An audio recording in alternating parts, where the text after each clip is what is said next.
And it's day 2 of the civil rape trial against former President Trump. And today, the woman who brought forward the case took the stand. Fox 5's Morgan McKay was inside the courtroom and joins us live from Lower Manhattan. And Morgan, walk us through what happened today. Steve and Natasha, listening to testimony today, there's really one big question that both sides are seeking to answer for the jury.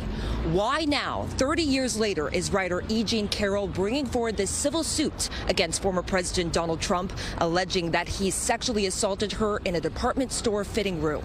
Now, Carroll took to the witness stand today and started off her testimony with this quote that I'm going to read here. Quote, "I am here today because Donald Trump raped me, and when I wrote about it, he lied and shattered my reputation, and I'm trying to get my life back."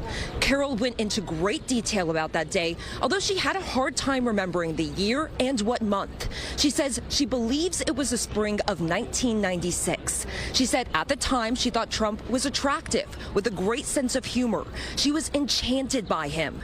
Carroll ran into Trump one day as she was leaving Bergdorf Goodman, and he invited her inside to help him shop for a woman. They went up to the lingerie department where she said they joked that he should try on one of the pieces. She said she followed him into the dressing room, and that is when Trump sexually assaulted her. Carroll says she was too frightened to stop him, although she did eventually get away. Afterwards, Carroll said she told two friends, one who said she should go to the police, and the other who said that she should stay quiet because Trump was too powerful. Carroll says she decided to stay quiet because she blamed herself for flirting with him. She was ashamed, and she didn't want to ruin her career. Carroll claims that as a result of this incident, she has been unable to have another romantic relationship.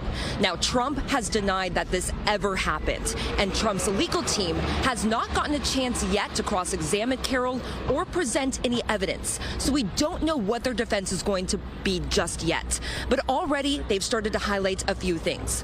One, the fact that Carroll can't remember when this happened, and two, the fact that Carroll, when she went public with these allegations, she said she was fine at the time and unaffected. But again, Trump's team hasn't gotten a chance to present yet. And one other thing that the judge mentioned when he was starting off the day today, he mentioned Trump's Truth Social posts, his social media posts, and he said Trump was calling the case a scam today, and the judge again telling Trump's attorneys to have Trump back off. He said he's getting really close to crossing a line. So Trump's attorney, Joe Tacopina, said he did talk to Trump today and asked him not to post anything about this case in the future. Reporting live, I'm Morgan McKay. Steve and Natasha, back to you.